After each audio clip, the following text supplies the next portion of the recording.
നമസ്കാരം. മലയാളി വാർത്തയിലേക്ക് സ്വാഗതം. അങ്ങനെ ജനങ്ങൾ കാത്തിരുന്നവർ ജനങ്ങളുടെ മുന്നിലേക്ക് എത്തുകയാണ്. മറ്റൊന്നിനുമല്ല, ചോദിച്ചിരക്കാനായിട്ട്.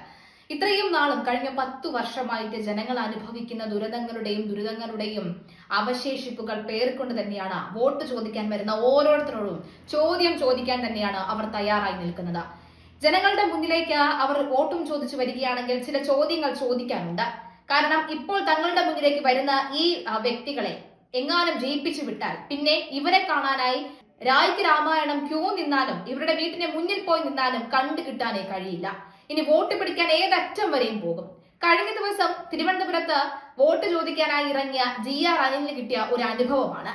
ആ ചേട്ടനോട് വോട്ട് ചോദിക്കാനായി എത്തി. അദ്ദേഹം പറയുന്നു, സാറേ ഞാനൊരു കമ്മ്യൂണിസ്റ്റാണ്, സഖാവേ ഞാനൊരു കമ്മ്യൂണിസ്റ്റാണ്. ഞാൻ സഖാവിനെ കണ്ടൊരു കാര്യം പറയാനായി കുറെ വട്ടം വന്നു, പക്ഷെ നടന്നില്ല. എന്റെ 12 അംഗ കുടുംബം കിടക്കുന്നത് ഒരു ഒറ്റ മുറി വീട്ടിലാണ്. അറിയാലോ ഞങ്ങളുടെ അവസ്ഥ എന്താണ് എന്ന് കൂടുതൽ പറയണ്ടല്ലോ. ഇവിടെ അർഹതപ്പെടാത്തവർക്ക് നിരവധി ആളുകൾക്ക് വീട് കിട്ടി. അവർ താമസിച്ചോട്ടെ, കുഴപ്പമില്ല. പക്ഷെ അർഹതപ്പെട്ട ഞങ്ങളെ പോലെയുള്ള ചില പാവങ്ങളും ഇവിടെയുണ്ട്. ഞങ്ങൾക്കും കിട്ടണമായിരുന്നു. കേറി ഇറങ്ങി ചെരുപ്പ് തീർന്നു, ചെരുപ്പ് തേഞ്ഞു തുടങ്ങി. എന്നിട്ടും ഞങ്ങൾക്ക് കിട്ടേണ്ട വിഹിതമോ ഞങ്ങൾക്ക് കിട്ടേണ്ട ന്യായമോ ഇതുവരെ കിട്ടിയില്ല. വോട്ടും ചോദിച്ച ആരും വരണ്ട, ഞാൻ തരില്ല എന്താണ് അദ്ദേഹം പറയുന്നത്. പിന്നീട് പറയുന്നുണ്ട്, സഖാവെ അറിയാലോ കാര്യങ്ങളൊക്കെ, ഞാൻ കുറെ വട്ടം പറഞ്ഞു, പക്ഷെ ഒന്നും നടന്നില്ല. അപ്പോൾ GR അനിലിന് സത്യം പറഞ്ഞ മാധ്യമങ്ങൾ, ഏഷ്യനെറ്റ് അടക്കമുള്ളവർ അദ്ദേഹത്തിന്റെ കൂടെ ഉണ്ടായിരുന്നു. അപ്പോഴാണ് ഇദ്ദേഹത്തിന്റെ ഈ ഒരു പ്രതികരണം വരുന്നത്. ചൂളിപ്പോയി എന്ന് പറഞ്ഞു കഴിഞ്ഞാൽ ദൈവമേ ഭൂമി തുറന്നങ്ങ് താഴോട്ടങ്ങ് പോയാൽ മതി എന്നുള്ളൊരു അവസ്ഥയിലായിരുന്നു. കാരണം അദ്ദേഹം പച്ചക്കാണ് ചോദിച്ചിരിക്കുന്നത് എന്നുള്ളതാണ്. ഇനി എന്തായാലും വോട്ട് തരാനും പോകുന്നില്ല എന്നാണ് പറയുന്നത്. എന്നിട്ട് അദ്ദേഹം GR അനിൽ പറഞ്ഞു, ഞങ്ങൾ എല്ലാം ശരിയാക്കി, ഇപ്പൊ ശരിയാക്കാമെന്ന് പറഞ്ഞിട്ട് അദ്ദേഹം അങ്ങോട്ട് ഇറങ്ങിപ്പോയതും അദ്ദേഹം ചോദിക്കുകയാണ്, ആ വ്യക്തി ചോദിക്കുകയാണ്, എത്ര വോട്ടാണ് ഉള്ളതെന്ന് അറിയാലോ അല്ലേ? ഒരു ഭീഷണിയാണ്. അതെ, ഭീഷണി തന്നെയാണ്.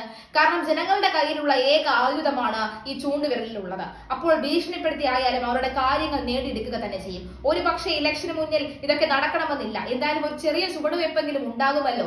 ഒരാൾ ചോദ്യം ചോദിച്ചാൽ അദ്ദേഹത്തിന് പിന്നാലെ വരുന്ന 100 പേർ ചോദ്യം ചോദിക്കും.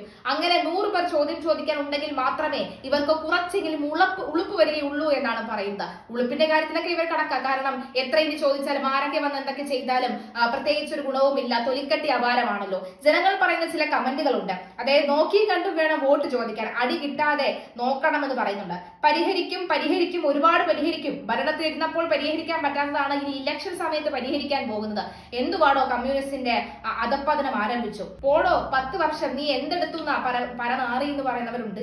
എങ്ങനെ നോക്കിക്കാണുന്നു എന്ന് ചോദിച്ചാൽ കണ്ണുകൊണ്ട് നോക്കിക്കാണുന്നു. പിന്നെ എല്ലാവർക്കും ഇഷ്ടം പോലെ വാഗ്ദാനങ്ങളും ഉറപ്പില്ലാത്ത ഉറപ്പും പ്രഖ്യാപിച്ചിട്ടുണ്ട്. ഇതിൽ കൂടുതൽ എന്ത് വേണമെന്നാണ് പറയുന്നത്. പരാതിയും പരിഭവങ്ങളും ഒന്നും മൈൻഡ് ചെയ്യാനേ പാടില്ല. ഇതാണ് ഞാൻ ഈ മണ്ഡലത്തിൽ നോക്കിക്കാണുന്നത്. 10 വർഷം കിട്ടിയപ്പോൾ പരിഹരിക്കാൻ വയ്യ, അപ്പൊ ഇനിയിപ്പോ പ്രത്യേകിച്ചൊന്നും ചെയ്യുകയും വേണ്ട.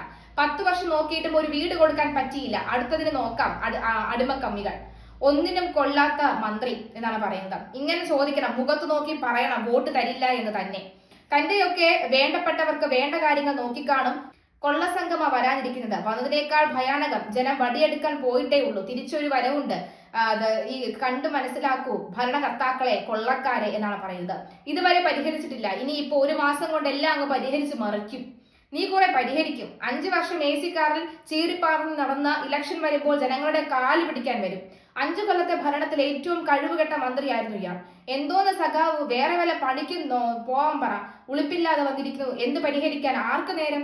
ചതി പറ്റാതിരിക്കാൻ വേണമെങ്കിൽ അർഹതപ്പെട്ടവരെ പിടിച്ചോ. ഇനി ചതി പറ്റണ്ട. ലെഫ്റ്റും റൈറ്റും കണക്കാ. പാലം കടന്നാൽ പിന്നെ കഴിഞ്ഞു. 10 കൊല്ലം ഭരിച്ചിട്ട് ഇനിയാണ് പരിഹരിക്കാൻ പോകുന്നത്. ഇത്രയും ദിവസം ഇങ്ങനെയൊന്നും അല്ലായിരുന്നല്ലോ പത്രാസ്. ഇപ്പോ എന്താ അതൊന്നും വേണ്ടേ? ഈ നാടകം കോൺഗ്രസ് തിരക്കഥയാണ്. അവരുടെ സ്ഥാനാർത്ഥി ഇറങ്ങുമ്പോൾ പഴയ ഇരുണ്ട കാലം ഓർമ്മിപ്പിച്ച് ഇടത്തെ പ്രവർത്തകരും റോഡിൽ തടയണം. ഈ പറയുന്നത് മാത്രമേ ഉള്ളൂ. പിന്നെ ഒരുത്തനും തിരിഞ്ഞു നോക്കത്ത് പോലും കാണില്ല എന്ന്. സത്യമാണ്. എന്തായാലും അദ്ദേഹം ചോദിച്ച ചോദ്യവും മന്ത്രിയുടെ മറുപടിയും ഒന്ന് കേൾക്കാം.